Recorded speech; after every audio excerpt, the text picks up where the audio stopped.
Donc je suis pas en train de dire que j'ai pas gagné de l'argent avec Bref, mais c'est juste que ça s'est fait progressivement avec le succès de Bref. En fait, t'as un système de droit d'auteur, mais qui tombe que tous les 6 mois et qui met du temps à se répercuter. Puis après, t'as pas mal de... Par exemple, on a fait très peu de produits dérivés. En gros, si on a fait une saison 2, je pense que là, il y aurait eu un badaboom. C'est-à-dire que si à la fin de l'année, on avait dit à Canal à l'époque, ok, on fait une saison 2, maintenant ça sera tant, parce que c'est un succès. Je pense que là, on aurait vraiment... Il y a beaucoup de gens qui nous ont dit, mais vous êtes cons quoi, c'est à la saison 2 qu'on se fait vraiment de la maille. Et nous, on voyait pas le truc, on voulait pas le faire. Et pareil, les produits dérivés, on en a fait très peu. Et ceux qu'on a fait nous ont pris beaucoup de temps. Ça a fait que malgré tout, c'est-à-dire que c'est devenu des sommes beaucoup plus grandes, mais qui sont arrivées petit à petit. Et donc du coup, c'est dur pour moi de voir, tu sais, c'est pas une bascule, bam. Genre du jour au lendemain, il y a un gars, il est arrivé avec une mallette pleine de fric et il me l'a donné. Mais par contre, oui, je suis beaucoup plus tranquille à ce moment-là. Exécuté par qui? Fabrice Florent. Bonjour, bonsoir, bon après-midi à tous et bienvenue dans ce nouvel épisode d'Histoire d'argent. Chaque premier et troisième vendredi de chaque mois à partir de 6h du matin, on discute avec mes invités de leur rapport à l'argent. Comment le perçoivent-ils? Comment ils le gagnent? Comment ils le dépensent? Comment ils l'appréhendent tout simplement? Je suis Fabrice Florent. Dans la vie, je fais des podcasts d'interviews et de discussions et je crée des contenus. Si vous aimez ce podcast, allez écouter la bande-annonce pour en découvrir plus sur moi et mes autres podcasts. N'oubliez pas de vous abonner sur votre appli de podcast préféré, de mettre un cool commentaire et 5 étoiles au podcast sur Apple Podcasts par exemple, et de partager cet épisode autour de vous s'il vous a plu. C'est le meilleur moyen de m'aider si vous aimez mon travail. Je suis trop content de t'avoir, tu sais. C'est vrai? Ouais. De me posséder? Oui, pendant... Ou de t'avoir dans cette émission? Pendant 1 heure. Ok, de m'avoir dans cette émission. De t'avoir à moi. Merci beaucoup, Bruno Naveau, de venir dans mon podcast sur l'argent. Moi, je viens dans tous tes podcasts dès que je peux, mais j'ai pas fait d'enfant. Ouais. Donc je peux pas être dans l'histoire de Daron. Histoire de succès, on l'a pas fait, je crois. Non. Mais j'ai fait histoire de mec. Ouais. Mais on pourra faire histoire de succès. Dès que tu fais histoire de beau gosse. J'adorerais parler avec toi de ton succès. Non mais c'est vrai. En plus, tu ris. Avec plaisir. Ça te fait marrer. Moi, je suis là, il m'appelle pas. C'est pas encore un succès, il a raison. Il attend encore 10 ans. J'attends que t'aies 1 heure t'aies un spectacle. Ah ouais, je ferai jamais histoire de succès. C'est dommage. Ça ne viendra pas. Dis pas dommage. jamais, hein, on sait jamais. Non, je dis jamais. Voilà. Merci beaucoup de venir. En tout cas, je voulais t'avoir dans Histoire d'argent parce que pour moi, il y a 2 trucs qui te caractérisent et dont j'aimerais parler avec toi par rapport à l'argent. C'est déjà, tu viens d'un milieu modeste. Je crois, dis-moi si je me trompe, mais Plutôt, enfin, on pourra rentrer dans les détails. Je viens d'un milieu modeste et pas modeste, parce que mes parents sont divorcés, donc il y a déjà un... Ok. Il y a un petit twist. Et en fait, t'as changé de rythme de vie, t'as gagné de l'argent, en fait, sur un palier, sur un succès qui a été bref, qui t'a permis de pouvoir booster ta carrière entre autres, celle de tous les gens qui étaient dans le game à ce moment-là. Et en fait, ce qui m'intéresse aussi, c'est que je crois que comme beaucoup d'intermittents et d'artistes, tu gagnes de l'argent de façon très différée, en fait, et notamment par rapport à tes droits, etc. Et je crois que pour l'intégralité du monde, et notamment des gens qui sont salariés, si tu veux, il y a un truc très opaque autour de ça, et qui, moi, tu vois, en tant que gars qui vient certes d'une boîte et qui avait des revenus différés, tu vois, mais il y a un truc qui est fou, en fait, c'est que tu sais pas combien tu vas gagner l'année prochaine. Ouais, c'est vrai. Ça, je trouve que c'est fascinant. C'est vrai, parce qu'en fait, dans le... Après, ça reste très théorique, parce que t'as quand même, on va dire, l'équivalent d'une cote, mais en tout cas, en théorie, tout peut s'arrêter, puisqu'il suffit que les gens trouvent que ce que tu fais, c'est nul du jour au lendemain, pour que tu n'aies plus d'argent du jour au lendemain, en fait. Et donc c'est vrai qu'il y a cette espèce de... Après, moi, je suis pas très anxieux ni rien, donc ça m'inquiète pas plus que ça. Mais oui, c'est vrai qu'il y a ce truc particulier qui, je trouve, personnellement, devient de plus en plus partagé, même avec quelqu'un qui a un salaire, parce que on n'est plus dans une époque où les gens croient réellement, quand ils ont un CDI, qu'ils peuvent pas se faire virer du jour au lendemain non plus. Tu vois, je pense que c'est quand même différent. Mais alors, j'entends bien sur l'aspect, sur l'aspect de toute façon éphémère de la vie et impermanent de la vie, c'est-à-dire que en gros tout change. Mais en revanche, quand t'es salarié, tu vois, et que tu bosses pendant X heures pour un employeur qui va te donner à la fin X euros sur ton compte en banque, toi tu dans ton travail, dans ton métier, comme plein, j'imagine, d'humoristes et d'artistes, tu vas travailler à un moment donné X heures. Tu sais pas l'argent que ça va. Ça dépend. Oui. Ça aussi, ça dépend. On ça va en dépend reparler. Non, ce que je voulais dire, c'est que par exemple, maintenant, il est quand même communément admis que, genre, je sais pas, si t'as 56 ans, Oui. et que tu perds ton emploi, il y a peu de chances que t'en retrouves un. Exactement. Il y a peu de chances que t'atteignes ta retraite, etc. Et donc, il y a un truc où je pense qu'il y a plus de gens qu'avant. Ce qu'on appelle un peu la sécurité de l'emploi, tu vois, qui ne l'ont plus, quoi. Donc, c'est moins. Oui, je comprends. Je sais pas si c'est aussi étonnant désormais que ça. Et puis il y a un autre truc, c'est que tu fais aussi partie de cette catégorie qui a pas de CDI, qui a pas de contrat. Et je sais que j'ai des amis qui sont acteurs, comédiens, qui marchent très bien et qui par exemple n'arrivaient pas à louer un appartement dans Paris parce qu'ils ont pas ils ont pas un CDI, quoi, alors que ils ont des revenus qui leur permettraient de pouvoir allonger très facilement 2-3 ans de salaire de loyer en avance, mais ça marche pas dans le jeu, quoi, tu vois. Ouais. Non, moi c'était plutôt le cas en fait. Quand il y a écrit intermittent, tu peux pas, mais vu que moi dans mon cas j'ai des sous, j'ai pu acheter, donc en vérité, ça change un peu en vérité, parce que on voulait pas me laisser louer, je me suis rendu compte qu'en fait il faut acheter de toute façon dans la vie quand tu peux. Donc c'est comme si j'avais évité une douille au départ parce que juste on me refusait. Je pense que j'aurais pu tomber dans la facilité de dire attends, vas-y, on va louer ailleurs, on verra bien plus tard. Et c'était tellement compliqué que j'ai acheté, et c'est en achetant que je me suis rendu compte qu'en fait, avant, quand je payais un loyer, je payais le crédit de quelqu'un d'autre. Donc autant payer mon propre crédit. Tout à fait. Et c'est un truc que pour moi, c'est un des vrais trucs, une des vraies injustices qu'on a dans notre société. C'est ça. C'est de dire, attends, donc quelqu'un qui paye son loyer tous les mois pendant 30 ans, sous prétexte que, à cause de règles arbitraires, il n'a pas le droit d'accéder à la propriété, il aura mis tout cet argent dans la propriété de quelqu'un d'autre. Il est en train de lui payer, et là, tu vois, ça se vérifie de plus en plus. Là, il y a des études, des trucs qui disent que je sais plus combien c'est, je vais dire de la merde, mais c'est un truc genre 5% c'est 5% de la population qui détient quasiment tout le parc, ou la moitié du parc, je sais plus, de l'immobilier à Paris, par exemple. Je dis, c'est un peu une carotte quand même. Je peux te dire que si j'étais président, ça ferait longtemps que quelqu'un qui a payé son loyer rubis sur l'ongle pendant 10 ans accède automatiquement à la propriété. C'est que moi, en tant qu'État, je me porte garant de cette personne. Je veux qu'elle accède à la propriété. Elle a donné la preuve qu'elle était capable de sortir de l'argent tous les mois et de respecter son engagement. Je préfère qu'elle soit propriétaire que locataire.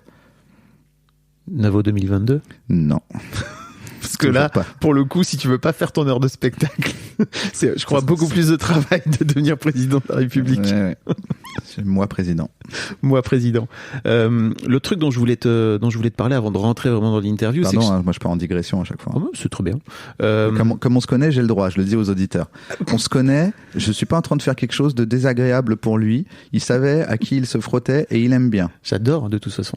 Ouais. Et puis si tu pars dans une digression qui est trop digressante. Ouais. Je dis ça parce que par exemple, quand on fait des fois un bon moment, tu sais, on fait un podcast avec des potes, je leur coupe la parole alors que c'est des potes. On a l'habitude de se couper la parole dans la vie. Les gens disent c'est vraiment très peu respectueux. Je fais, ah merde, mais non, en fait, non, c'est notre mécanique de discussion. On adore ça, nous. On passait un très bon moment, nous. Je fais, ouais, mais il a pas pu aller au bout de son propos. Mais on s'en bat les couilles. C'était plus intéressant ce que je racontais. Non, ce que je voulais te dire, c'était, je t'ai envoyé l'épisode avec Christian Junot, le premier épisode que je vous invite à aller écouter, où il parle de, en gros, des bases de la relation à l'argent, et il amène, je trouve, une vision de l'argent ou du rapport à l'argent qui est assez intéressante, qui est un peu différente de ce qu'on a l'habitude d'entendre et de ce qu'on nous a appris ou pas appris justement sur le rapport à l'argent dans notre société. Et quand je t'ai dit qu'est-ce que t'en as pensé, tu m'as dit, pour moi. Attends, tu m'as dit je suis pas d'accord avec lui. Non, j'ai dit je suis d'accord avec lui.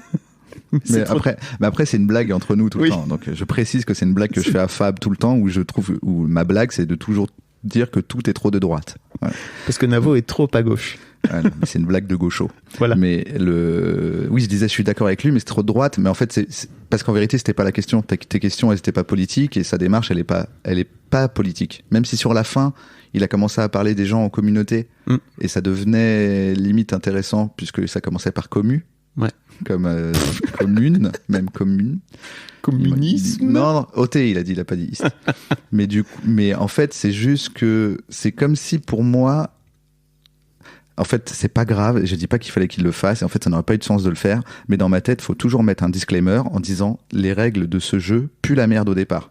Parce que lui, il explique comment vivre avec les règles d'un jeu. En fait, si je me souviens bien, lui, il était banquier ou un truc comme ça. Donc, en gros, lui, il a intégré des règles avec lesquelles il a l'air, en tout cas, quand il parle, d'être d'accord. Voilà. Moi, je suis pas d'accord avec les règles de départ du système capitaliste, libéral, etc. Donc, c'est comme si, pour moi, à chaque fois, il faudrait un disclaimer en disant... Parce que pour moi, c'est comme si quelqu'un donne des très bons conseils pour gagner à la guerre. Mais sans dire, la guerre, c'est mal. Voilà. C'est juste ça, en fait. Ok. Mais ça veut pas dire que ce qu'il a dit c'est de la merde ni rien. Hein. Non, au contraire, parce que moi je suis plutôt dans son camp. Moi, je suis pas d'accord avec les règles, mais je gagne le jeu. Donc je vais pas dire qu'il a tort. Je dis juste que je suis pas d'accord avec le jeu auquel je gagne. C'est ce qui m'intéressait de t'entendre dire et de te faire dire dans le micro, c'est que t'es pas d'accord avec les règles de jeu, mais en fait comme il y a pas d'autre moyen d'y jouer, bah autant y jouer. C'est ça, c'est du pragmatisme. Pour l'instant en tout cas. Ouais. Jusqu'au grand soir. Bah ouais, mais bon, en fait, c'est toujours délicat comme positionnement parce que c'est un peu facile, quoi. Tu veux dire ? Bah, ma position, elle est facile. D'être pas d'accord avec le jeu, mais de gagner quand même. Ça peut sonner comme une excuse au fait que je vais pas changer de jeu. Ok. Tu vois ? C'est-à-dire à quel point, qu'est-ce que je fais réellement pour changer le jeu ? Et donc, beaucoup de gens peuvent me dire, oui, mais mec, voter une fois tous les 5 ans... contre ton propre intérêt, c'est peut-être pas suffisant si tu veux vraiment que le jeu change vu la puissance du jeu. Donc je me pose pas en héros je comprends. de l'extrême gauche et tu vois, je suis pas Olivier Besancenot, tu vois. Mais j'ai un peu tendance à croire que justement pour moi c'est tellement compliqué d'aller changer les règles du jeu avec un grand J ou d'attendre ou d'aller chercher le grand soir, tu vois, que c'est toujours hyper intéressant de se dire qu'est-ce que je peux changer moi à l'intérieur de moi avant d'aller plus loin et autour de toi aussi de ce fait-là forcément. Ouais. C'est un peu ma position, tu vois, c'est commence déjà par changer toi-même avant de changer le reste de la société, quoi. Tu vois oui, bien sûr. Colibri. Mais... oui, sauf que il y a quand même la question de à quel point en tant que colibri tu fais ta part. Parce que pour moi, plus tu gagnes en influence, en puissance, en pouvoir, en argent, moins t'es un colibri, plus t'es un pélican, frérot. T'as quand même un gros bec là, tu vois. Et donc il y a un truc, voilà. C'est pour ça, en fait, je veux pas que ça sonne, parce que ça se trouve c'est le cas. C'est peut-être pour ça que je veux pas que ça sonne comme ça. Ça se trouve c'est juste le cas, comme une bonne excuse pour laver ma conscience et me regarder dans le miroir pendant que je profite à fond de tous mes privilèges, voilà. Donc je tiens à le préciser pour pas que ça sonne genre je suis un héros. Voilà, je m'assois sur mon cul et je dis ce monde est vraiment nul. Tu vois. La première question que je vais poser à tous mes invités, que je pose à tous mes invités, c'est qu'est-ce que évoque pour toi, qu'est-ce que ça t'inspire quand je te dis argent ?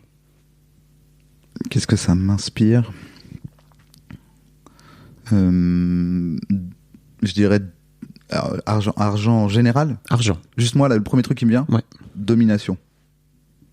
Ok. Je pense que c'est un des outils principaux de domination qui existent entre les êtres humains. T'appelles ça domination, t'appelles pas ça échange. Échange ? Ouais. Bah, c'est une monnaie d'échange, littéralement.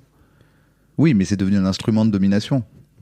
Mais là, on rejoint ce que je disais juste avant. C'est-à-dire que, oui, bien, je comprends bien qu'au départ, on a créé l'argent parce que échanger 3 chèvres contre 2 choux plus 4 bottes de paille, c'était relou et qu'il a fallu trouver un truc. Mais dans ce cas-là, c'est pour ça que je te dis argent, c'est vague. Parce que là, je pense que quand tu dis argent, moi j'entends financiarisation et capitalisme. Parce que je pense que le rapport que la plupart des gens ont à l'argent, c'est celui-là. Et le rapport à ton argent à toi ? Le rapport que moi j'ai à mon propre argent, je dirais liberté. Ok. Puisqu'on me donne, en gros, on me dit c'est la bagarre, et on me donne un gun, et donc on me laisse tranquille. C'est le fait que j'ai de l'argent, c'est comme si on m'avait donné un gun, et donc les gens disent bon, mais il a un gun, on le laisse tranquille. Donc il y a un truc qui est très injuste pour moi dans le rapport à l'argent, justement. Mais donc mon propre argent, pour moi, c'est ma liberté. Et je pense d'ailleurs que c'est le problème. C'est pour ça que tout le monde en veut. C'est que c'est pour atteindre la liberté. Tu crois vraiment que c'est le seul moyen dans la société où on est, d'être un minimum libre, c'est de pas passer ton temps à te demander comment tu vas payer ton loyer et comment tu vas bouffer.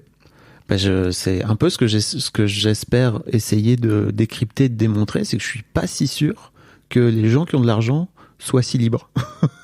Tu vois ? Non, les gens qui en ont pas, ça l'est pour toi. Les gens qui en ont pas dans notre société ne le sont pas. Donc, ça veut pas dire automatiquement que tous ceux qui en ont sont libres. Ça veut par contre dire pour moi qu'une immense majorité, voire peut-être tout le monde, parmi ceux qui n'en ont pas, ne le sont pas. C'est ça que je veux dire. Ok. Je dis pas, dès l'instant où on m'a donné de l'argent, j'étais tellement libre. Je dis, quand j'en avais pas, j'étais pas libre. Je voulais pas me lever le matin et aller dans un bureau, moi. Mais j'étais obligé d'y aller. Je voulais pas payer un loyer à un gars que je connais pas. Mais j'étais obligé de le faire. Et ainsi de suite. Donc, une fois que t'en as, oui, c'est toujours ce que t'en fais. Mais en tout cas, t'es beaucoup plus libre. Faut pas non plus se raconter. En fait, le piège rhétorique pour moi, le piège logique, c'est que les gens qui ont de l'argent disent à ceux qui en ont pas que l'argent fait pas le bonheur, en très résumé. Oui. Sauf que c'est pas parce que c'est vrai que quand t'as de l'argent, ça ne fait pas automatiquement ton bonheur, que quand t'en as pas, ça fait pas ton malheur. Oui, c'est sûr. Donc la phrase, elle est tricky en fait. C'est pour ça que maintenant il y a un peu des. Il y a ce truc de il y contribue. Il y a un peu des. Ouais, il y a un peu des préambules en disant bien entendu, je ne parle pas de la base de l'argent que tout le monde devrait avoir pour se sentir un minimum libre. Je veux dire que voilà. Donc t'es obligé de préciser parce que l'argent fait pas le bonheur. C'est bien, c'est une formule qui sonne bien, mais on dirait trop qu'on dit que sans argent on peut être heureux. C'est possible. Je dis pas que tous les gens qui n'ont pas d'argent sont malheureux. Je dis juste que dans la société, vraiment encore une fois, dans le système dans lequel on est, quand tu peux pas payer ton loyer, t'es pas heureux. Parce que t'as froid, t'as faim, faut manger, et tout le monde autour de toi te dit, il faut donner de l'argent si tu veux à manger, il faut donner de l'argent si tu veux un toit. Donc ça fait, en fait, l'argent ne fait pas le bonheur. On le dit depuis le haut de la pyramide de Maslow. Tu vois. Ouais. On dit une fois arrivé en haut de la pyramide de Maslow, l'argent ne fera pas ton bonheur. Ce en quoi je crois réellement. Mais c'est compliqué parce que tu le dis à des gens qui, dans leur immense majorité, sont malheureux, y compris parce qu'ils n'ont pas de l'argent, mais pas seulement parce qu'ils n'ont pas de l'argent. Alors la pyramide de Maslow, pour les gens qui ne savent pas, c'est la pyramide des besoins naturels, où en gros, l'idée c'est d'avoir à manger tout en bas, et puis après tu montes jusqu'à les loisirs et la belle vie telle qu'on la connaît aujourd'hui dans notre beau pays, la France, en plus, parce que je crois que la pyramide de Maslow, elle change en fonction des pays aussi où tu te trouves, quoi. C'est quoi ton premier souvenir par rapport à l'argent ?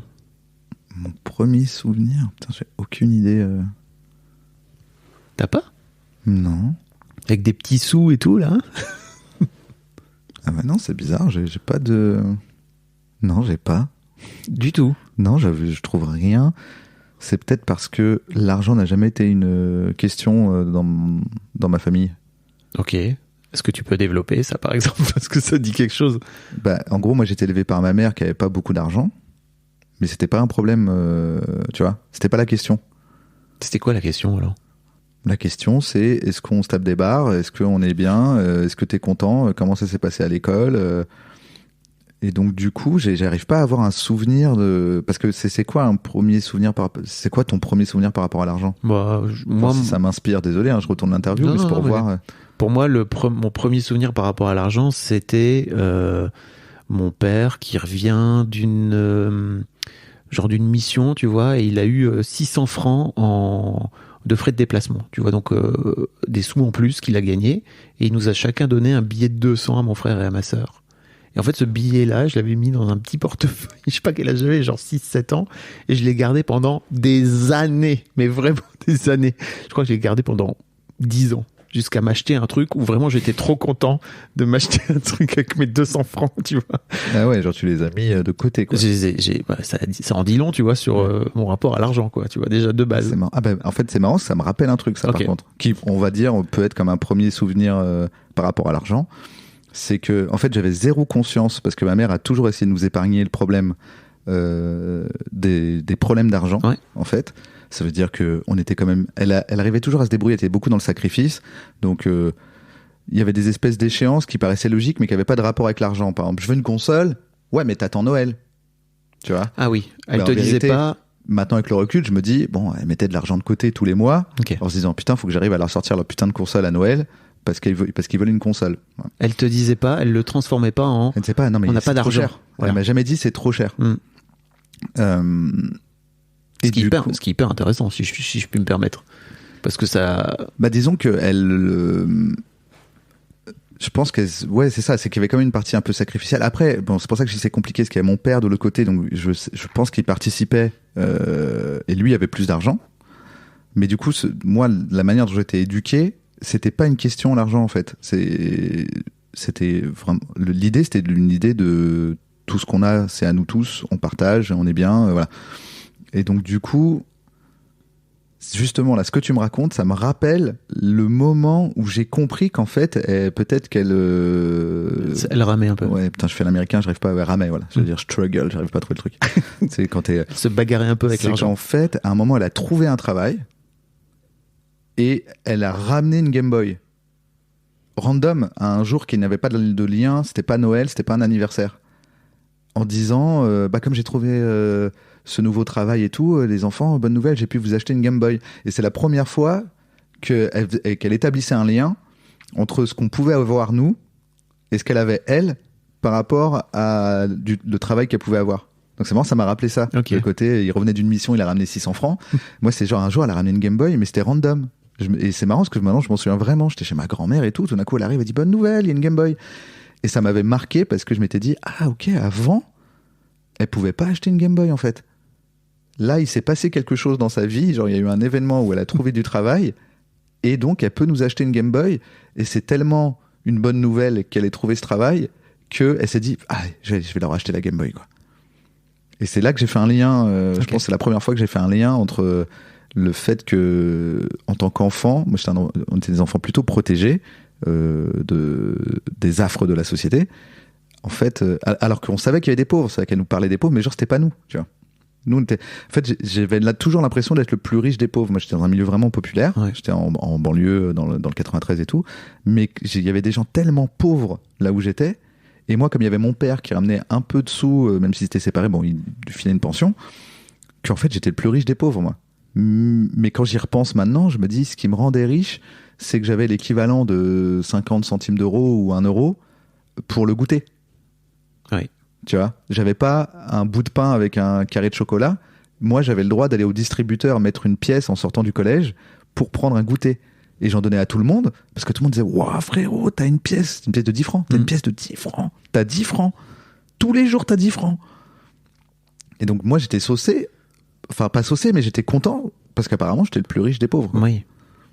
On est toujours de toute façon. Bah non, dans mon. On est toujours le pauvre de quelqu'un ou le riche de quelqu'un. Oui, mais c'est vrai que dans ma classe, a priori, j'étais dans les mieux lotis. Ouais. Parce que j'avais 10 francs. Et ça te change tout de suite le paradigme, en fait. C'est hyper intéressant. Parce que de ce fait-là, t'es pas. Tu vois, moi, par exemple, j'étais dans un. Je parle de moi, mais j'étais dans une classe où j'avais des copains qui avaient tous des jeans Liberto et des trucs chevignons, tu vois. Ouais. Et moi, je m'habillais en qui-habille. Donc, d'un coup, d'un seul. Toi, tu te sentais moi, j'étais pauvre. Le plus pauvre. Voilà. Ça change. Et ça change complètement.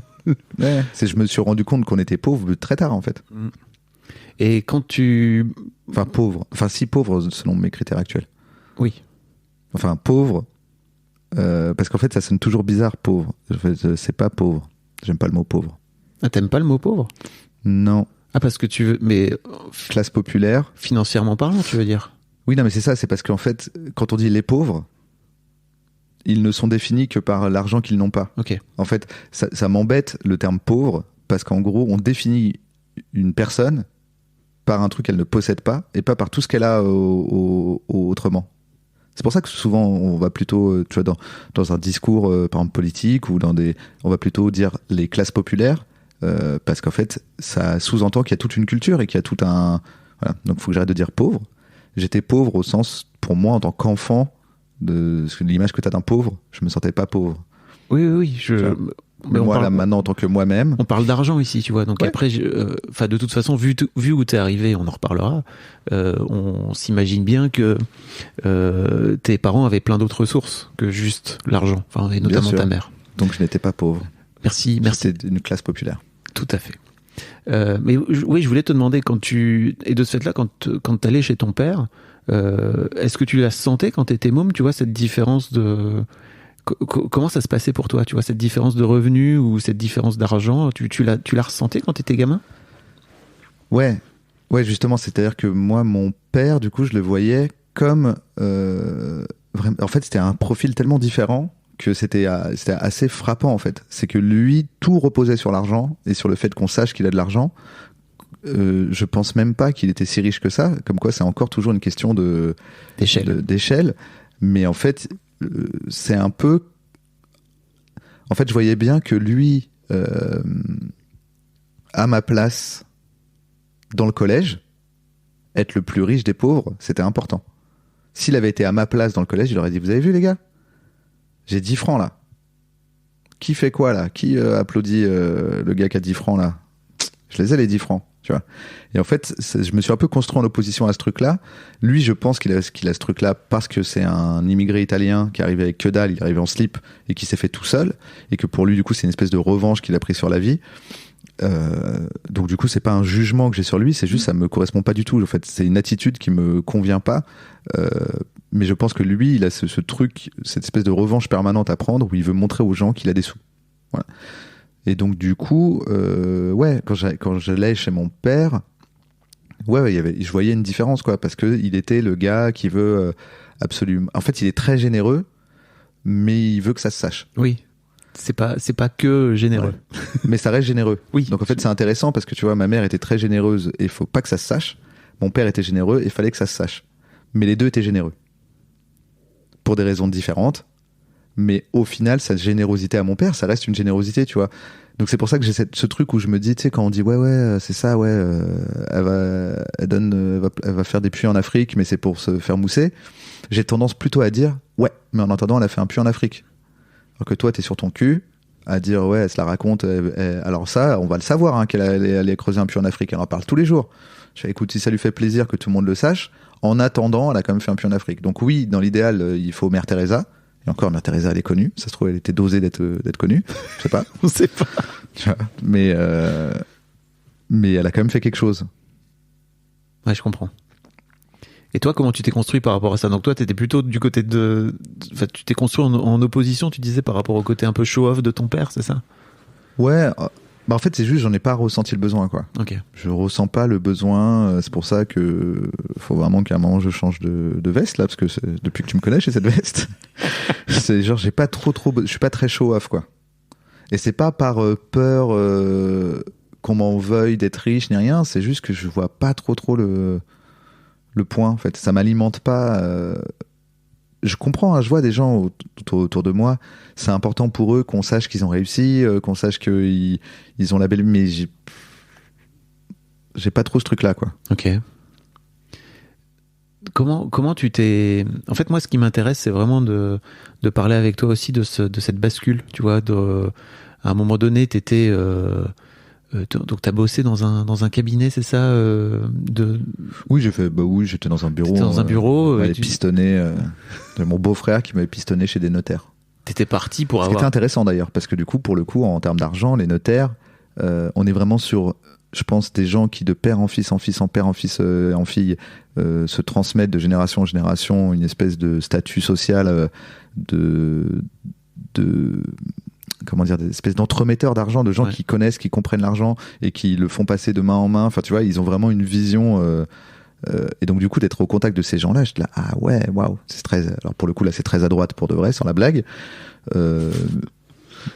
Et du coup, c'était intéressant, tu vois, de parler avec ces gens et de dire, ah ouais, je crois que c'est une des fois où j'étais le plus confronté à des personnes qui avaient rien à voir avec moi, depuis qu'ils sont nés.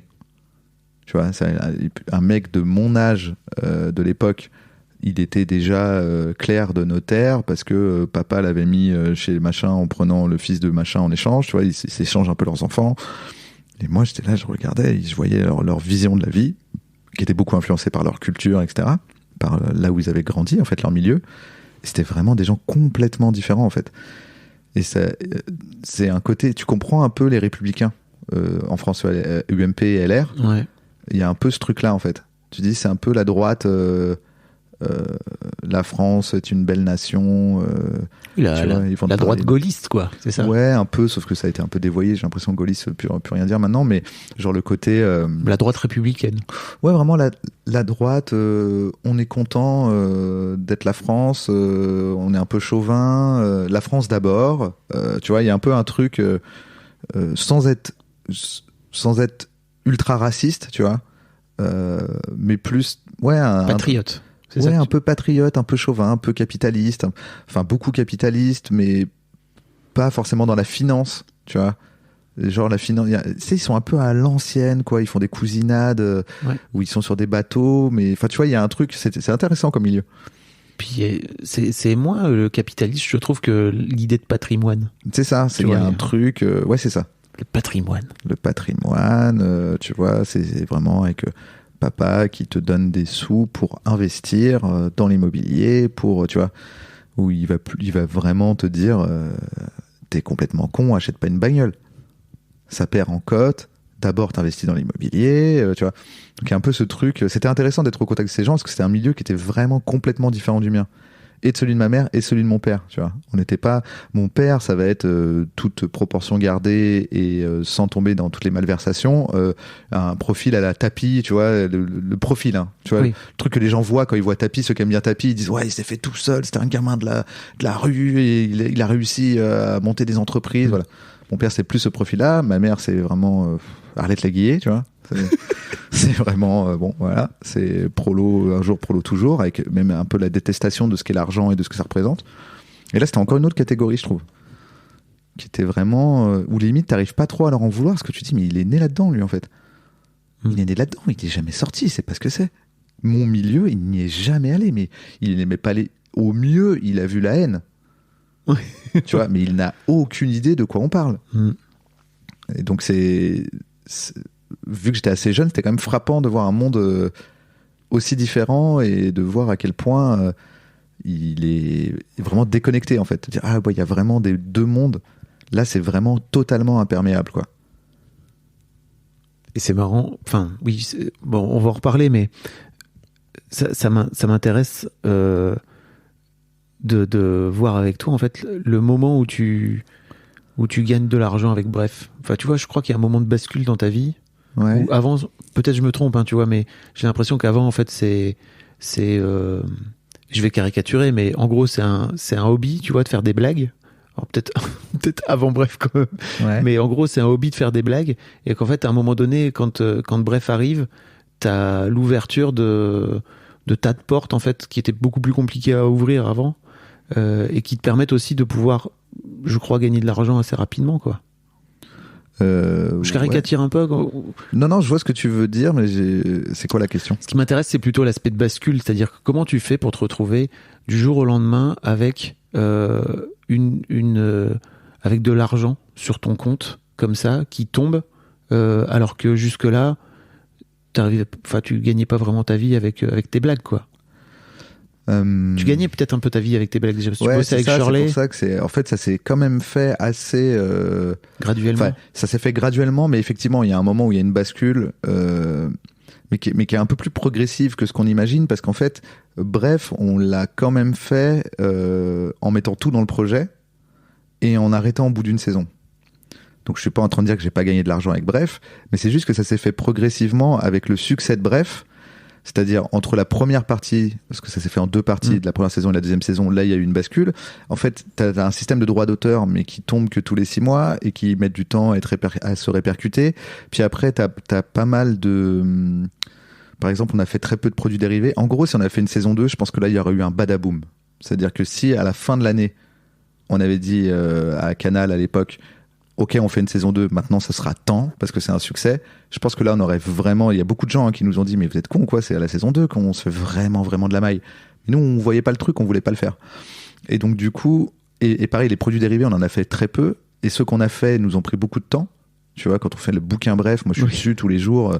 En fait, bouquin bref est génial, mais vraiment, vous avez travaillé dessus. Ouais, on a beaucoup travaillé dessus. Et donc, en gros, ça a fait que malgré tout, c'est-à-dire que c'est devenu des sommes beaucoup plus grandes, mais qui sont arrivées petit à petit. Et c'est pas genre du jour au lendemain, voici ton million. Tu vois. Je sais même pas d'ailleurs, je pense même pas que j'ai 1 million. C'est-à-dire que ça s'est fait vraiment par petites étapes. Et donc du coup, c'est dur pour moi de voir, tu sais, c'est pas une bascule, bam, genre du jour au lendemain, il y a un gars, il est arrivé avec une mallette pleine de fric et il me l'a donné. Mais par contre, oui, je suis beaucoup plus tranquille à ce moment-là. C'est-à-dire que ce dont je parlais tout à l'heure, c'est comment je vais payer mon loyer, c'est bon, ça c'est bon, c'est réglé, comment je vais payer mon loyer. Donc, et c'est ce truc-là qui est important, je pense.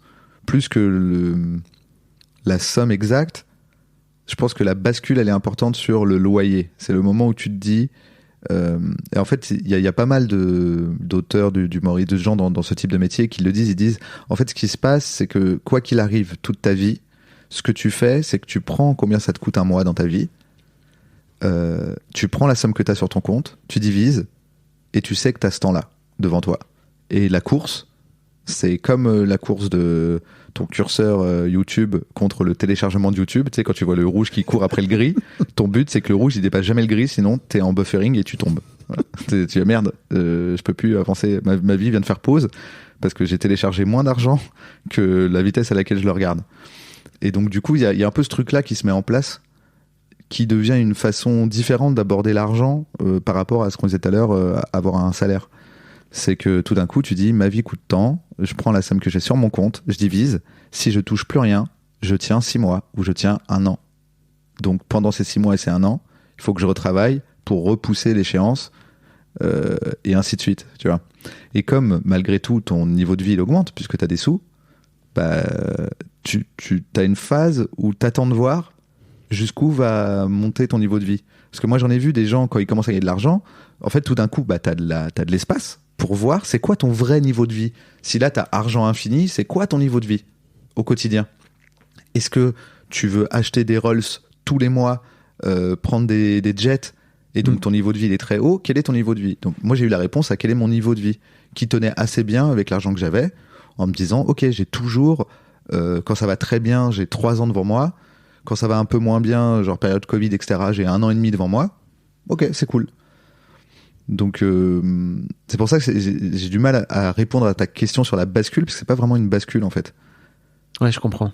Mais t'as quand même un moment donné où, je sais pas en fait comment ça se caractérise, t'as pas un moment donné où tu te dis ok, c'est bon, j'y suis arrivé au moins financièrement, quoi, tu vois. Je sais pas si... moi je considère que... Si tu touches non mais tu vois, si tu touches tes droits d'auteur, ta première fiche de droits d'auteur, je sais pas combien tu touches, tu vois, et que tu te dis oh mon Dieu, là c'est cool. Enfin, tu vois, je voudrais essayer de creuser avec toi ce moment de bascule justement, en fait, où tu vois, où tu te dis ok, c'est good pour moi. Mais peut-être que tu l'as pas vécu comme ça en fait. Ouais, mais en fait, c'est pas vraiment que tu dis que c'est good pour toi. C'est en fait moi ce que je me suis dit, c'est que je me dis mais cette somme est folle. C'est plus ça en fait par rapport à... T'avais touché combien par exemple? Mais je sais pas. Et en fait, moi, j'ai un vrai problème, c'est que... Non, mais pour de vrai... Hein. Les gens vont être frustrés, je crois. Là, je sais, je suis désolé, mais ça fait... Mais je le sais parce qu'on se connaît, toi et moi. On me pose cette question tout le temps. Et en fait, moi, dans mon monde, je devrais pouvoir dire, parce qu'en fait, je pense même que c'est très intéressant de pouvoir dire. Je pense qu'il y a des gens qui imaginent beaucoup plus, des gens qui imaginent moins. Il y a des gens pour qui ça va être une insulte, ce que je touche. D'autres qui vont dire, mais tu t'es fait carotte, frérot. Tu touches 100 fois moins que ce qu'on estime pour Vald, alors que c'est juste un rappeur, tu vois. Donc, mon vrai problème, c'est que par amitié avec les gens avec qui je travaille, je ne dis pas combien je gagne, parce que je ne veux pas que les gens puissent se dire, tu vois, typiquement, tu peux te dire, ok, c'est sûr que, par exemple, que Kian gagne plus que Navo. C'est à peu près sûr, il a plus de projets, il est plus en avant. Donc, quand Navo va me dire combien il gagne, je sais que ça, c'est le plancher minimum. Si j'estime que Kian gagne 2 fois plus, tu vois.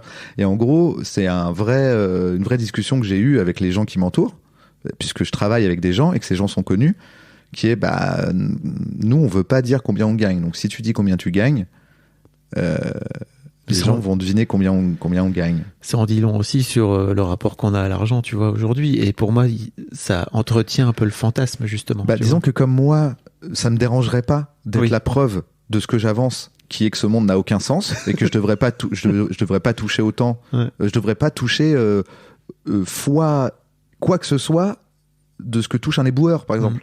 Et j'aimerais bien que ce soit un sujet de société, de dire mais attendez les gars, sauf ceux qui le font parce qu'ils ont vraiment à cœur cette mission-là, ils doivent exister. C'est pas un métier duquel je dis du mal. Je dis qu'il y a des métiers pénibles que les gens ne font que parce qu'ils peuvent pas en faire un autre. Et ces métiers-là devraient être les plus valorisés, puisque personne veut les faire. C'est toute la question qu'il y a autour du revenu de base. Bien sûr. C'est de dire, mais si demain on met le revenu de base, il y a plus personne qui voudra sortir les poubelles. Et tu fais, bah, donc t'es un gros bâtard.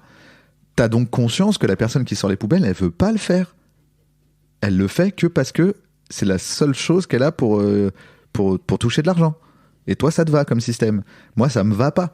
Donc, tant mieux, parce que le jour où la personne n'est plus obligée et que toi, tu voudras que tes poubelles elles soient pas chez toi, tu seras d'accord pour que sortir les poubelles, ça soit payé 20 000 euros par mois. Et si le jour où c'est payé 20 000 euros par mois, tu dis putain, c'est bien payé pour sortir les poubelles, eh ben sors les poubelles et gagne 20 000 euros par mois. Mais arrête d'exploiter les gens mécaniquement par un système. Ou au moins, quand on te propose de changer ce système, réfléchis à est-ce que tu es d'accord avec. Parce que là, ce que tu dis, c'est que tu es d'accord avec.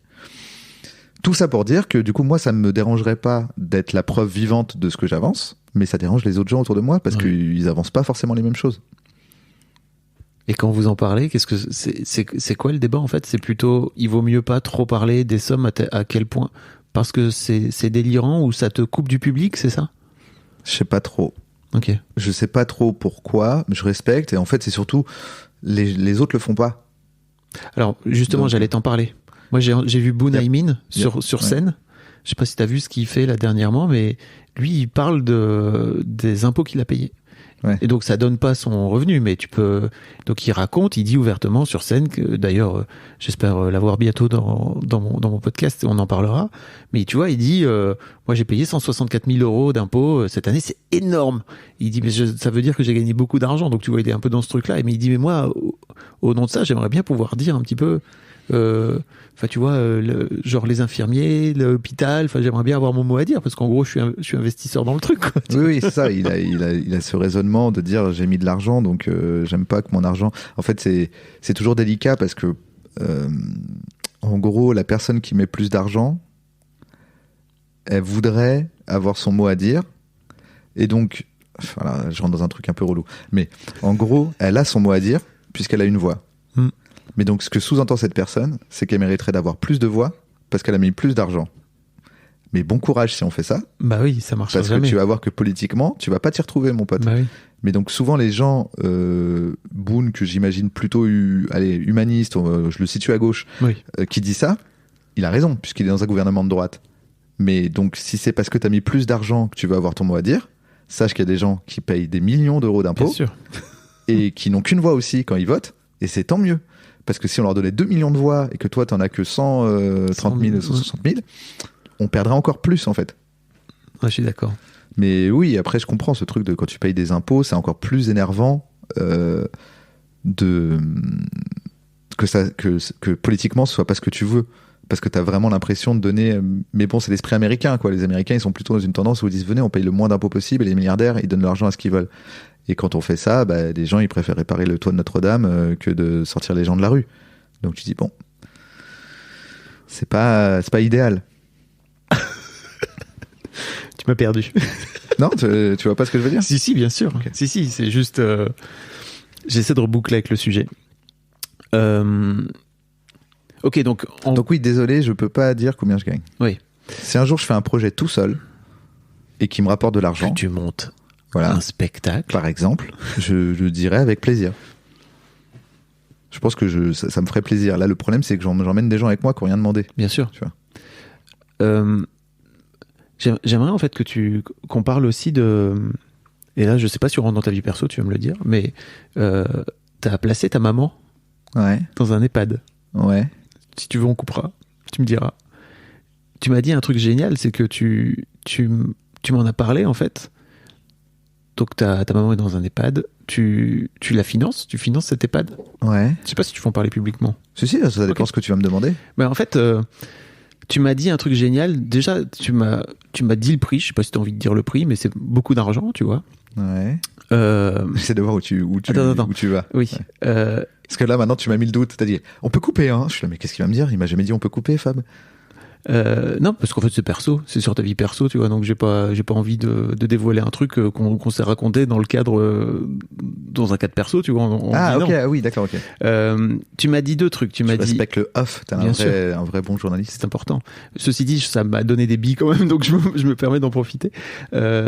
Tu m'as dit deux trucs, tu m'as dit, ok, donc c'est quand même beaucoup d'argent, et je me suis dit, va pas falloir que j'arrête de faire des blagues.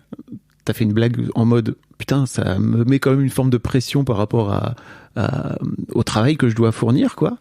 Et tu m'as dit un autre truc. Tu m'as dit, je trouve que c'est génial parce qu'en fait, je lui rends l'argent qu'elle me doit, entre guillemets, au sens que tu lui dois, pardon. Lapsus intéressant. Que tu lui dois. Au sens où c'est grâce à elle que je suis là aujourd'hui, quoi. Ouais. Oui, disons que de toutes les personnes sur qui je peux mettre tu sais, où je me dis allez, il faut dépenser de l'argent, j'y vais, je le prends, c'est moi qui paye. S'il y a bien une personne, la personne où ça va le moins me déranger, c'est ma mère, et après je pense que c'est Kian. Parce que tu dis techniquement là, c'est vraiment les personnes qui ont le plus changé ma vie. Je pense que je suis là où je suis grâce à elles. Donc je le vois pas du tout comme un... C'est tout à fait normal, mais limite là on est dans les classiques rap, mettre la maman à l'abri, quoi. C'est-à-dire que tu dis oui, sauf que pour moi mettre ma daronne à l'abri là, c'était la mettre dans un endroit où elle peut être suivie médicalement. Ah, parce que tu le vois comme ça, comme la mettre à l'abri, quoi. Ah bah oui, c'est quoi sinon? Non, c'est vrai, j'avais pas... Tu le vois comment, toi? Non, que tu lui as amené en fait, le truc, c'est que situation et des qu'en fait, soins, ça coûte cher parce que tu veux dire combien ça coûte? Le système, non, mais je peux... Putain, c'est compliqué. Ouais, je sais. Je peux dire que j'essaie de faire attention aux gens qui vont faire des maths. Je peux dire... Des gens qui vont faire des maths? Oui. Ok. Je peux dire que ça représente un tiers de ce que je gagne. Ok. Grosso modo, un peu plus peut-être. Voilà. C'est pas la moitié, mais c'est pas loin, c'est entre un tiers et la moitié de ce que je gagne. Donc tout d'un coup, ça veut dire que par rapport à ce que tu gagnes dans la vie, t'as allez, disons le tiers. T'as le tiers qui est consacré à autre chose que t'avais pas du tout prévu dans ta vie. Voilà. Et c'est pour ça qu'il y avait ce truc de waouh, faut tenir, tu vois. Après, si je tiens pas, mais en fait, ça vient du fait que je voulais la mettre dans un endroit chambé. C'est aussi ça le truc. C'est que il y a des endroits qui sont qui auraient été complètement gratuits. Mais je me suis dit, mais j'ai pas envie de la mettre là, quoi. C'est pas là que j'ai envie qu'elle soit. J'ai pas envie qu'elle soit loin de moi aussi. Et donc du coup, bah, le monde étant ce qu'il est, et c'est malheureux, parce que ma grand-mère, par exemple, c'est ma mère qui s'en occupait, elle était dans des endroits beaucoup moins rigolos. Elle est vraiment dans l'endroit cool, quoi, où t'as tout pour aller mieux dans ta vie. Et plus je vois ça, plus je me dis, mais oui, c'est pour ça que les riches, ils vivent jusqu'à 30 000 ans, en fait. C'est qu'en fait, t'es là, t'as un kiné, t'as un machin, t'as un truc, t'as des gens qui sont formés, qui s'occupent de toi, ils sont 15 000 par personne, et tu fais, ah ouais, c'est autre chose. Et d'ailleurs, c'est très grave. Parce qu'en fait, tu sais, on parle souvent des hôpitaux privés, des cliniques privées par rapport aux hôpitaux, etc. Mais en fait, ça se passe pareil pour les EHPAD. C'est-à-dire que t'as des EHPAD où il y a peu de moyens, et c'est ceux-là où on va mettre les gens qui peuvent pas payer, et puis t'as la version privée, quoi. Donc là, c'est vraiment la version privée. Et comme c'est ma mère, je me suis dit, bah oui, je vais la mettre là. Et donc, est-ce que j'ai répondu à tes questions? Oui. Et puis, ça te colle aussi une forme de pression, tu trouves? Je sais pas si c'est une pression. Non, tu sais, je parlais par rapport notamment, et je trouve ça intéressant parce que t'as un peu ce truc de, moi je suis peace, tu vois, j'ai pas envie non plus de forcer trop la réussite ou... Oui, je suis pas un gros bosseur, quoi. T'as fait une longue périphrase pour dire t'es un peu une feignasse. Bah, et tu le revendiques, tu vois. Ouais. Et je me demandais en fait à quel point ça allait t'amener dans un jeu potentiel où tu chercherais à aller compenser cet argent que tu donnes à ta mère. Bah, pour l'instant, ça tient. Ok. Mais oui, en fait, et d'aller dans un jeu. Je reste quand même très privilégié, c'est-à-dire que techniquement, c'est pas non plus, faut que j'aille à la mine, quoi. C'est allez, j'accepte cette pub, voilà, et ça paye. Donc c'est pas non plus pour l'instant, j'ai pas eu besoin. Je pense qu'en fait, c'est surtout le fait que ce soit... En fait, c'est assez récent et c'est pendant la période Covid qui est vraiment particulière où du jour au lendemain, on peut te dire toutes les salles sont fermées. Moi, ce que je touche, c'est les droits d'auteur sur les billets qui sont vendus dans les salles. Donc, à chaque fois qu'ils disent on ferme les salles, moi, tous mes revenus s'arrêtent en fait. Et le pire, c'est que c'est pas mes revenus de maintenant. C'est tes revenus c'est mes revenus de dans 6 mois, le temps ou 3 mois, où ça dépend En fait, c'est chaque salle de théâtre qui va aller faire la déclat, qui va le dire à la SACD qui va retrouver mon compte, qui va me donner l'argent à telle échéance. Et donc, c'est très dur à calculer, mais tu peux faire le calcul en disant, OK, dans le temps à venir, là, alors que je suis en train de payer mes impôts pour l'année d'avant qui se passait bien, et que je touche plus d'argent. Tu vois, il y a vraiment un truc où c'est des calculs un peu complexes, et je pense que c'est ça aussi qui faisait un peu peur. C'est de dire, ah merde, c'est au pire moment. Et tu t'es entouré de gens qui étaient spécialistes parce que tu disais que t'étais pas très très bon dans tout le rap. Non, non. En fait, là, j'ai enfin fait un truc, c'est que j'ai des gens, et je les embrasse, qui s'occupent de mes affaires courantes, comme on dit. Et donc, en gros, ils essayent de me mettre à jour sur des trucs, des machins. Je dis, j'ai jamais répondu à ce truc-là, j'ai 3000 lettres recommandées, et ils sont là, bon, bah voilà, va falloir payer ça, ça et ça. Par contre, en fouillant dans ton courrier des 5 dernières années, on a trouvé tel chèque que t'as jamais encaissé, tu vois. Donc ça s'équilibre un peu. C'est que mon bordel, il me nuit et en même temps, il m'arrange. Enfin, tu vois, le fait de régler le bordel, c'était un peu des deux, quoi. Mais il y a une forme de phobie administrative chez toi ou... Ouais, complètement, ouais. C'est relou parce que, pareil, le terme a été dévoyé par quelqu'un qui est censé travailler pour nous, tu vois, c'est un fonctionnaire qui est censé bosser pour nous, ça. Bien sûr. Et qui a justifié de faire de la merde. J'ai trouvé ça cool qu'il en parle. Enfin, tu vois, après, je suis d'accord avec toi sur l'aspect oui, mais pour moi, politiquement très... Mais en fait, c'était sympa. Enfin, moi, j'ai trouvé... Tu dis au gars, ouais, le mec, il est maître nageur. Tu dis, putain, t'as sauvé personne. Il dit, ouais, mais j'ai peur de l'eau. Je dis, frérot, si t'as peur de l'eau, moi, je remets pas en question. Ça se trouve, je pense que c'est faux. Mais même si c'est vrai, si t'as une phobie administrative, travaille, va pas là où t'es. Tu vois? Oui. Sois pas politique, sois pas un homme politique. Ou au moins, gère-le. Tu vois? Oui, je suis d'accord. C'est-à-dire que si moi je peux le gérer avec des gens, je peux prendre des gens qui s'en occupent. Mais t'as mis 5 ans. Oui, c'est ce que je veux te dire. Je suis pas un homme politique. Non, je sais. Ce que je veux dire, c'est qu'à un moment, t'es au courant que t'es en train de, même pour lui-même, même si je suis son conseiller si c'était vrai, je lui dis, bah mec, c'est débile. Ce que je veux dire, c'est que je crois qu'il y a une honte aussi de la part des gens qui ont une forme de phobie administrative de pas gérer leurs papiers parce que c'est un truc que tu devrais faire en tant qu'adulte, tu vois, et qu'on t'apprend jamais à faire. Moi, j'ai pas honte, je trouve que c'est de la merde. Okay. Et en fait, jusqu'à maintenant, c'était comme un luxe. Je me payais le luxe de temps en temps trouver, tu vois, d'avoir une lettre recommandée, dire ok, vas-y, celle-là, je l'ouvre et dire oh putain, je dois ça. Et j'ai été majoré 2 fois. Ok, vas-y, je paye. C'est le luxe de ma flemme, quoi. Okay. Mais dans l'ensemble, maintenant, j'ai pris quelqu'un. Voilà, justement parce qu'il y a eu des événements avec ma maman et des trucs comme ça où je dis attends, faut vraiment être un peu plus carré là. Et donc j'ai des gens très bien qui sont carrés pour moi et ça me fait bien plaisir. Okay. En fait, moi j'ai mis du temps parce que ces personnes-là, elles disent oui, on peut t'aider, mais il faut que tu nous donnes les papiers. Et en fait, c'est cette étape-là qui a pris longtemps. Je pense que pendant 2 ans, elles disaient si tu veux, on y va, mais il faut qu'on fasse un jour, on vient chez toi, on prend tous tes papiers, tu les retrouves. Tu trouves tous tes accès. Et je voulais déjà pas faire ce truc-là. J'avais déjà la phobie administrative de gérer ma phobie administrative, en fait. Putain. Ouais, et je crois aussi que c'est l'une des raisons pour lesquelles les gens partent. Enfin, tu vois, si les gens qui n'ont pas accès à tes sous potentiels, tu vois, toi tu dis, bah, ça a été majoré, moi je peux payer, etc. Ça fait rentrer dans des spirales de ouf, quoi. Ouais, mais je me mettais dans la merde avant. Parce que c'était déjà le cas quand j'avais pas d'argent. Ah ouais, ok. Donc je me mettais quand même beaucoup dans la merde. J'étais là, ah putain. En fait, c'est juste que maintenant, c'est moins grave parce que j'ai des sous. Avant, c'était très relou, quoi. De dire, putain, c'est vrai que ça commence vraiment à me peser de continuer de payer l'assurance de l'appart dont j'ai déménagé il y a 1 an. Juste parce que j'ai la flemme. En fait, c'est un vrai problème, quoi. C'est genre, parce que t'es dans un déni, en fait. T'es dans une fuite constante. Quand on t'en parle, tu fais, demain. Voilà. Tête dans le seau. Hop. Ouais.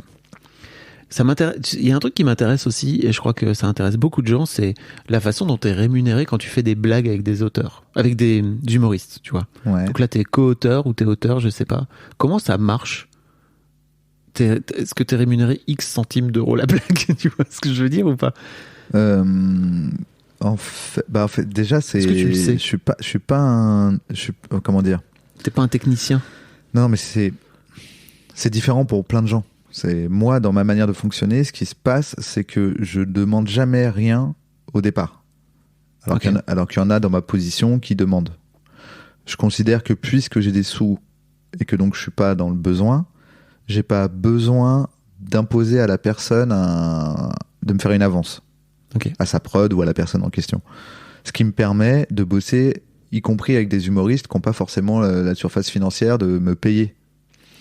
Donc en gros, le deal, c'est on écrit ensemble, de bonne foi, alors avant si nécessaire, mais moi j'essaie plutôt de le faire de bonne foi à la fin, on calcule, on décide de quel est mon apport dans le texte. Tu vois, si t'es arrivé avec un texte quasi fini et puis que j'ai bossé dessus avec toi un peu, que j'ai bougé 2-3 trucs, bah, ça sera 10%. Si on a vraiment tout écrit ensemble, on s'est pris la tête, on a réfléchi, on a tout fait, ça sera 50%. T'es déjà tombé sur des gens qui t'ont dit ah non, toi t'as pas fait ou toi tu disais bah on est pas d'accord à la fin. Ouais, c'est ça. En général, je dis ça me paraît peu. En fait, le truc. Alors, là, on rentre dans un autre truc qui pour moi est très important pour n'importe quelle personne qui veut collaborer avec n'importe quelle autre personne dans tout et n'importe quoi, que ce soit ton mec ou ta meuf pour les tâches ménagères, ou que ce soit ton associé, que ce soit ton collègue, que ce soit quelqu'un avec qui tu fais un devoir. On ne voit que ce qu'on voit à 100%, c'est ce qu'on a fait nous-mêmes.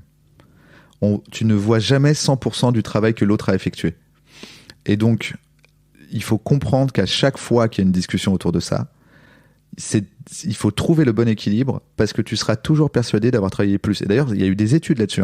C'est-à-dire qu'ils l'ont fait avec des étudiants en disant est-ce que c'est marrant parce que tu me regardes parce que je t'en ai parlé off. Oui. Je me permets d'en parler in. C'est que je trouve ça très intéressant. Oui. C'est que t'es avec trois camarades de classe, vous faites un devoir.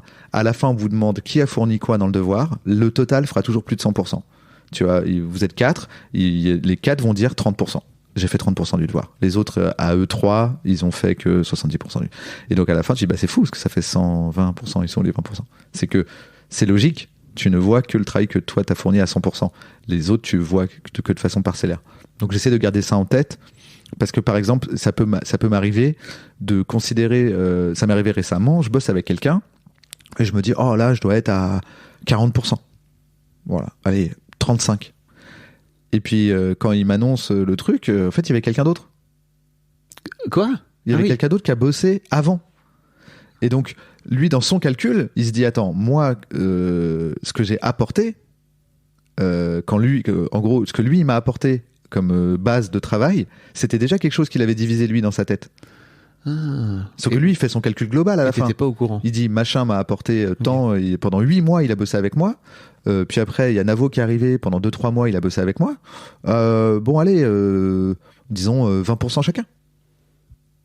Et donc, moi, dans ma tête, j'étais à 40, mais en fait, il y a quelqu'un, tu vois. Et donc, c'est tout un calcul à refaire. Et en soi, c'est pas très grave. Ça reste, je pense, des discussions un peu, voilà. Je me suis jamais senti trop bafoué et trahi dans le truc, mais en tout cas ça fonctionne comme ça. Pardon, j'ai fait une longue digression. Non, mais c'est intéressant. Donc ce qui se passe, c'est que du coup, une fois que ça c'est décidé, c'est ça la déclaration que tu fais. Souvent les gens croient que les déclarations à la SACEM, à la SACD, c'est pour protéger ton œuvre.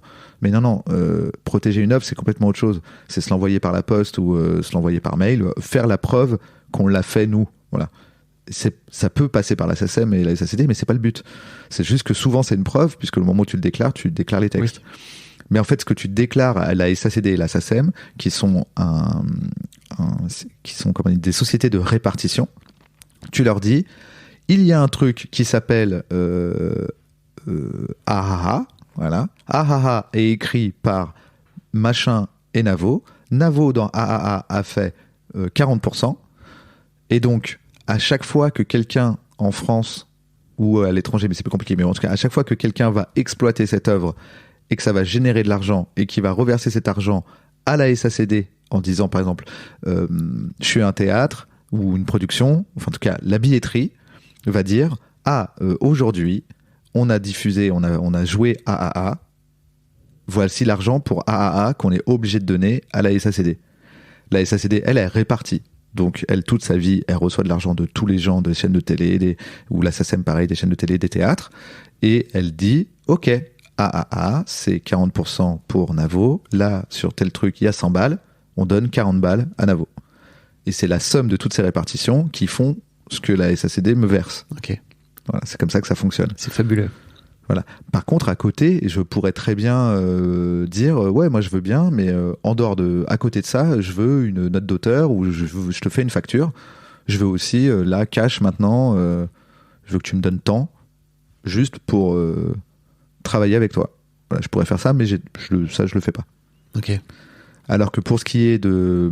Pourquoi tu ça le marche fais pas, ça marche pas pareil en audiovisuel, par exemple. En audiovisuel, je vais demander de l'argent en tant que j'ai travaillé, et je toucherai des droits d'auteur s'il y a des droits d'auteur à toucher. Parce qu'il y a plus d'argent là-bas, c'est ça que tu considères que c'est un peu... Ouais, parce que c'est pas le même rapport, ou moi souvent ça va être des rapports directs avec l'artiste quand j'écris pour un spectacle, alors que dans l'audiovisuel, c'est souvent on vient te chercher, on te fait un contrat d'exploitation de ce que tu as créé, et c'est pas pareil quand t'es réal, c'est pas, tu vois, quand t'es réal, t'es à la fois un technicien et un auteur. C'est-à-dire qu'il y a une partie artistique dans ce que tu fais en tant que réal, mais il y a une partie technique, donc là t'es payé pour la partie technique, voilà. Donc c'est aussi pour ça que j'ai une phobie administrative, c'est que quand je dois comprendre qui m'a payé pourquoi, comment, et à qui je dois de l'URSSAF ou des machins ou des trucs, mais c'est un bordel, ça donne envie de pleurer. Je touche jamais le même argent pour les mêmes fonctions, c'est jamais les mêmes argents, Oui, jamais sûr. la même fonction, et jamais la même boîte, pour jamais le même poste. Et on te dit, ouais, non, mais ça, il faut le donner à la maison des artistes. Ça, il faut que tu dois de l'argent pour tes points de retraite. Tu vois, moi, le prélèvement à la source, mais ça m'a fait rêver. Et après, je me suis rendu compte qu'en fait, ils prélèvent quasiment jamais à la source dans les milieux où je suis. Oui, c'est ça, j'allais dire, oui. J'ai pas un CDI très simple où mon patron, il a compris qu'il fallait me prendre tant et il enlève tant et il le file au trésor.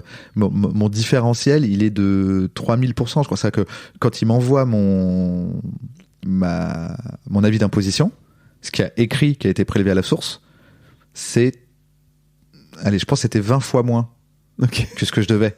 C'est-à-dire que si je regarde pas, si je dis juste, oh, c'est m'en fou, je suis prélevé à la source, je viens de trahir les impôts, mais des sommes qui sont vraiment astronomiques. Et donc c'est compliqué. J'aurais bien aimé, moi, qu'on me prélève à la source et que ce soit réglé dès le départ. Surtout que dans le milieu artistique, je pense que ça fout vraiment la merde. Parce que tout, c'est pas, on n'est pas dans le milieu de la finance, c'est pas des flèches, des tableaux Excel qui touchent cet argent, quoi. Je pense que la première fois que tu touches de l'argent un peu beaucoup et que t'as pas conscience du tout de ce que c'est les impôts, c'est dans ces moments-là que tu te retrouves complètement sur la paille. Les impôts, ils te détruisent. C'est parce qu'en fait, c'est la première fois de ta vie que tu touches autant d'argent, quoi. Tu m'étonnes. Je voudrais qu'on parle un peu de, justement, comment t'as grandi. Qu'est-ce que tu as appris en fait depuis que tu as de l'argent dans le jeu de l'argent par rapport à de là d'où tu viens, tu vois, où tu as un milieu, on racontait là juste avant de démarrer que tu t'as compris qu'il y avait un truc tout simple qui était, bah en fait tu peux emprunter de l'argent, et ça typiquement c'est pas un truc qu'on t'apprend oui. quand t'es gamin de prol, quoi, parce que... Voilà, c'est ça, c'est qu'il y a un jeu et il y a quand même un gros intérêt dans ce jeu pour les gens qui y jouent à ce que un maximum de gens comprennent pas les règles. Et c'est vraiment les gens bien placés. Et c'est pour ça d'ailleurs que l'héritage culturel, de classe, tu vois, sociétal, de réseau, et pour moi, je trouve qu'il est autant important que l'héritage financier. C'est que il y a plein de choses qu'on ne te dit pas, qu'on ne t'apprend pas. Tu vois, par exemple, je pensais à ça l'autre jour. Alors, c'est un peu tiré par les cheveux, mais je trouve qu'il y a une philosophie dedans. C'est quand on dit que... Je fais une longue digression. Vas-y. T'auras le droit de la couper si tu veux. Quand on dit que Elon Musk, il est milliardaire. Okay. T'es d'accord qu'on a tous compris comment ça fonctionne, les actions. Il n'est pas milliardaire, puisqu'il n'a pas vendu ses actions. D'où il sort son argent? Il est potentiellement milliardaire. D'où il sort son argent? Il est là, on le voit bien, il est dans des jets et tout. D'où sort son argent? En fait, c'est le plus gros emprunteur du monde. Ça veut dire que, en fait, techniquement, ce qui se passe, c'est que lui, il prend ses stock options, donc le fait qu'il a des actions, je le fais très résumé, allez voir Eureka ou je sais pas ce que vous voulez sur YouTube pour comprendre comment ça marche, mais en gros, lui, il va prendre ses actions, c'est comme une garantie. Il va à la banque, il dit voilà, moi j'ai 1 milliard en actions, il y a peu de chances qu'elle s'écroule en 2 secondes, donc tu peux me prêter de l'argent à un taux vraiment très cool. Donc la banque lui prête de l'argent. Ça veut dire que, à la fois, on dit aux pauvres que emprunter, faire des crédits, s'endetter, c'est être pauvre et c'est nul. Et à la fois, les gens les plus riches du monde ne font qu'emprunter de l'argent tout le temps, puisqu'ils ne veulent surtout pas revendre leurs actions. Et donc tu dis, c'est fou, parce que c'est la même chose, c'est le même principe, mais qui est tout à fait géré, compris, assimilé et limite félicité pour les très riches, pour les ultra riches, et qui est pas du tout intégré, mal fait et qui est limite un piège, le piège de l'emprunt, du crédit revolving, etc. Oui, c'est ça, oui. Du crédit Du CTLM, à la consommation, voilà. Je dis mais c'est fou parce qu'en fait, techniquement, il fait un CTLM, Elon Musk. Il fait juste le CTLM le plus malin du monde. Et le plus stylé, avec des gens qui travaillent toute la journée pour lui pour remettre cet argent dans des boucles qui lui rapportent de l'argent. Tu dis, il y a quand même un truc où tu dis, la mécanique est la même, mais elle n'est pas du tout vécue de la même façon par les gens parce que ça reste un rapport de domination. Et que Elon Musk, il dit, je suis pas dominé, moi. Je vais à la banque et la banque, elle me dit merci. Toi, tu vas à la banque, t'es à découvert de 2 € de plus que ce que t'as le droit, tu te manges des agios et tu dois dire pardon. C'est jamais la banque qui te dit merci d'avoir mis ton argent chez nous. Alors qu'il prend l'argent de tout le monde et il s'en sert après pour gagner de l'argent. Ton banquier, il sort d'où son argent? C'est marrant. Donc j'ai fait une digression, pardon, donc j'ai peut-être sorti de la question. Non, pas du tout. Qui était comment je vis l'argent, c'est une grosse carotte. Voilà, c'est ça que je voulais dire depuis le début. J'allais te dire, on a rebouclé la boucle. Ouais. Mais ça fait, voilà, ça fait partie des trucs que tu as appris depuis que tu as de l'argent, quoi.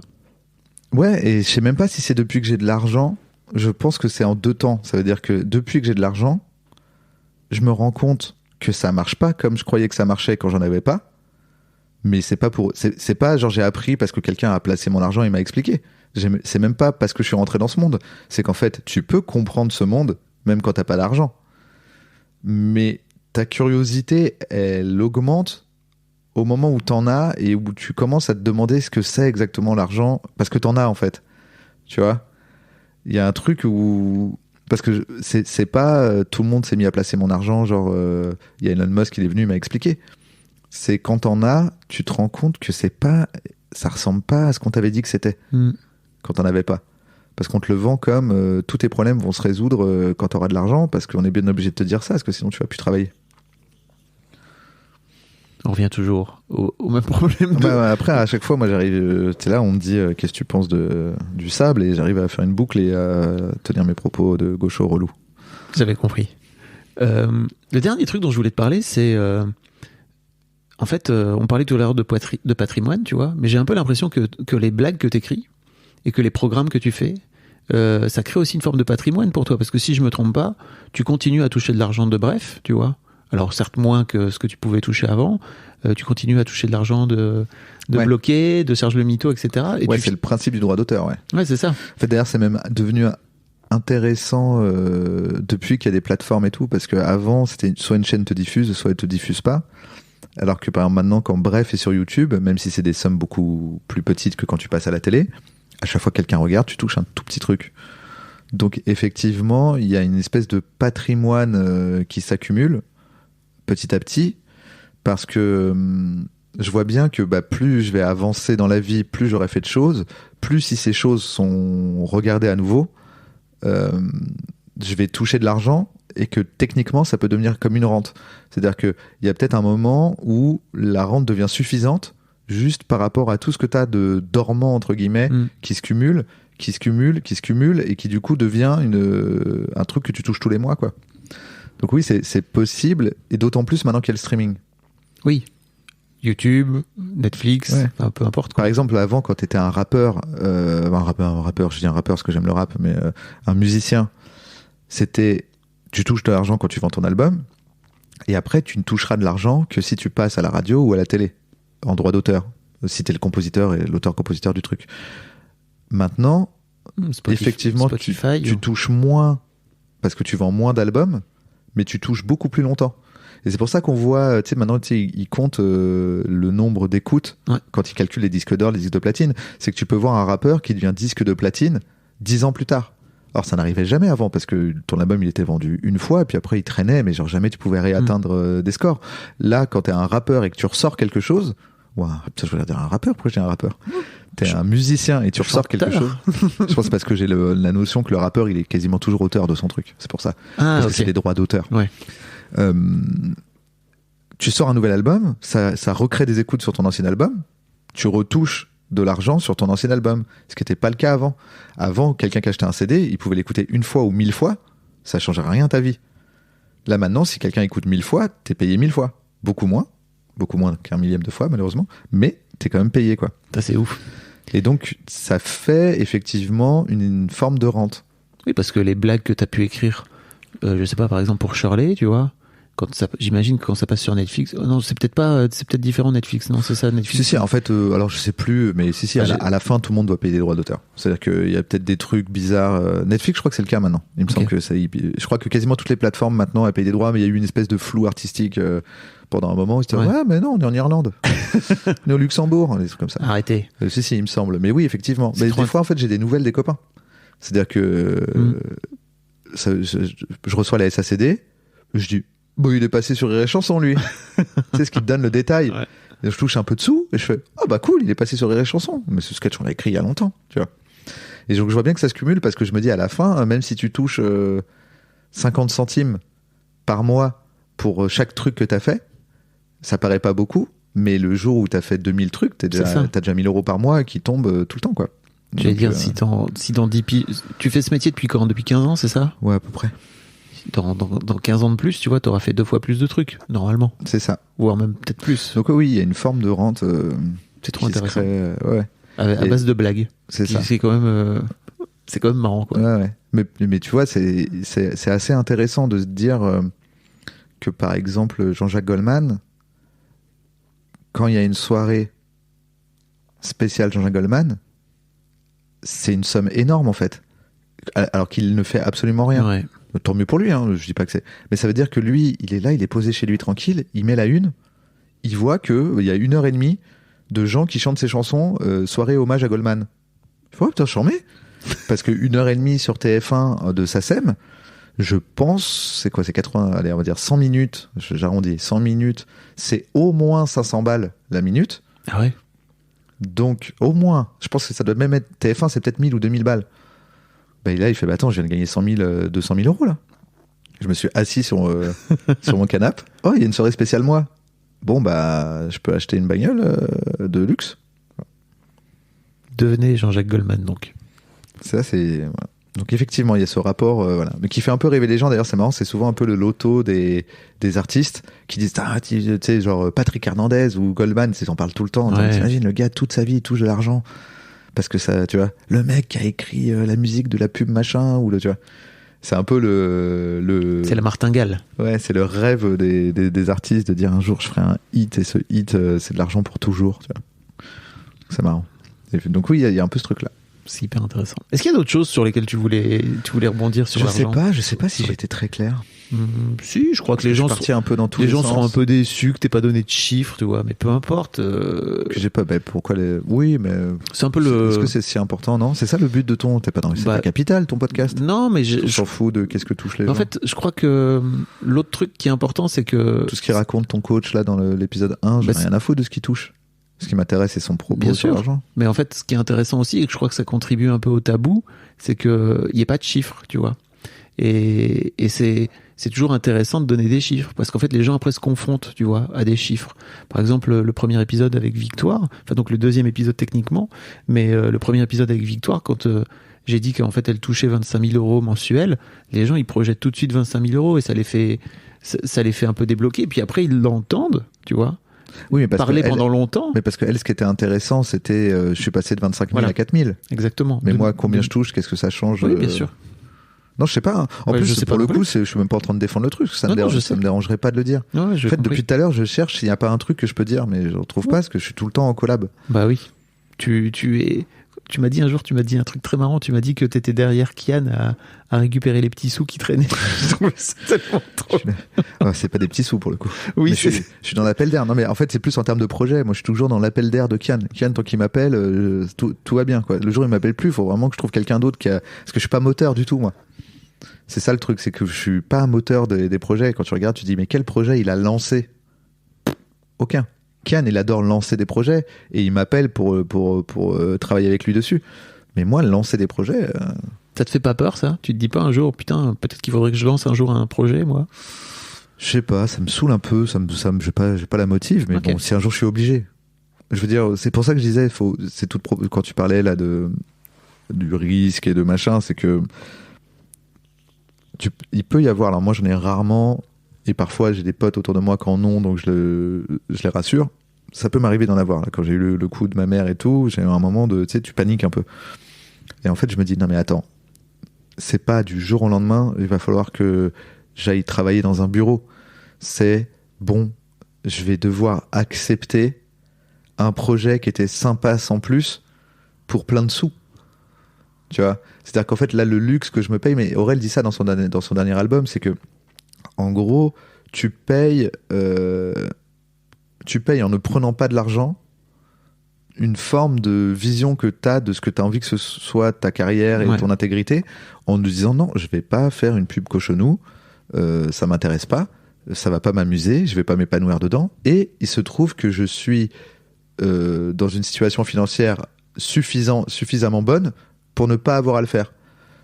Par contre, oui, si demain j'ai besoin d'argent, peut-être je vais faire un truc, et je pense que la plupart des gens vont dire on s'en fout que tu l'aies fait ou pas. C'est juste que moi je vais dire ah putain, ce truc, si j'avais argent infini, je l'aurais pas fait. En gros, c'est ça que je veux dire. J'ai suffisamment de sous pour ne faire que ce que je veux. Ouais. Quand je fais un truc, c'est parce que j'ai envie de le faire, et il se trouve que ça me rapporte des sous. Un jour peut-être, j'aurai moins de sous, et donc je ferai quelque chose parce que c'est très bien payé. Et ce truc peut être très bien. C'est juste que j'aurais pu ne pas avoir envie de le faire, quoi. Je vais me poser la question dans l'autre sens. C'est intéressant. Et donc pour moi, le vrai luxe, c'est ça. Le vrai luxe dans ma vie, c'est ça. C'est que je ne fais des projets. En gros, je fais un projet sans jamais me demander combien c'est payé. Même des fois, on m'appelle et on commence à m'expliquer combien c'est payé. Et en fait, je dis non, mais je m'en fous, c'est bon, je le fais. On verra combien c'est payé, tu verras avec mon agent. Mais moi, en fait, je m'en fous, je le fais avec toi parce que j'ai envie de le faire. Donc que ce soit 1 balle ou 1 million de balles, à l'heure actuelle, c'est pas pour les balles que je le fais. Donc, on le fait. Et après, juste que je vérifie à l'année, ou on va dire au trimestre, ou je sais pas quoi, c'est si l'équilibre est toujours bon. Est-ce que les sous que je gagne sont à niveau des sous que je dépense ? Et tant que c'est oui, je fais ce que je veux. Tu vois, c'est vraiment ça l'idée, en fait. Ouais. Et en ça rejoint un peu ce que Christian Junod raconte, justement, c'est qu'il y a un côté un peu, viens donner le meilleur de ce que tu veux donner toi, par rapport à la société, par rapport à la vie, par rapport au monde, quoi. Et dans ton cas, c'est des blagues et des projets marrants. Dans mon cas, c'est même pas la question de ce que je veux donner au monde, c'est la question de qu'est-ce que j'ai envie de foutre. Ok. Tu vois, en gros, il pourrait être payé le podcast qu'on est en train de faire. Voilà. Je le fais quand même. Ouais. Là, en fait, même des fois, je sais pas si je suis payé. Ça m'arrive des fois, on fait un truc, je sais pas, c'est déjà arrivé que Kian, il me dit tiens, je dis mais c'est quoi ?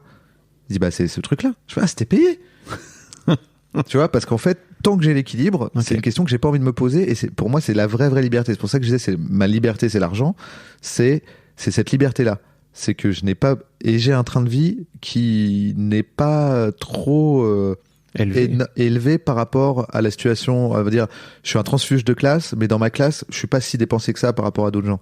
Tu vois, moi, ce que j'aime bien, c'est prendre des taxis et manger dans des restos. Donc, c'est déjà un grand luxe, en fait. Et partir en vacances. Voilà. Mais pas partir dans les plus grands hôtels du monde où les chiottes sont en or, etc. Je m'en fous d'avoir un jet, je m'en fous d'avoir une Rolex, etc. Donc, j'ai choisi mon train de vie, j'ai un certain train de vie, je choisis mes projets et il se trouve que ça s'équilibre. Donc, je reste là-dedans. Voilà. Merci Bruno. Mais de rien, Fabou. C'était super. C'est vrai ? Oui, je crois. J'ai peur d'être un peu parti dans tous les sens. Non, je crois pas. Bah, comme d'habitude, mais en même temps, Ouais. Mais à chaque fois que je suis avec toi, je pars dans tous les sens. Non, mais je me dis, mais il me recadre ou il me recadre pas ? Parce que des fois, tu me laisses parler, je me dis, mais est-ce qu'il m'a recadré ? Bah, parce que j'avais pas envie de te recadrer. C'était pas par peur ou je sais pas quoi. Ça va, c'était assez clair. Oui, tout à fait. Ok. Parce que si c'était pas clair, je te le dis, hein, tu sais. En fait, c'est surtout s'il y a quelque chose que tu voulais que je dise, à part combien je gagne. Non. Et que j'ai pas dite. Bah, tu me connais bien. Je t'en aurais parlé. Ok. T'as l'impression que j'ai dit tout ce que t'aimais bien que je t'ai déjà dit sur les sous. Oui.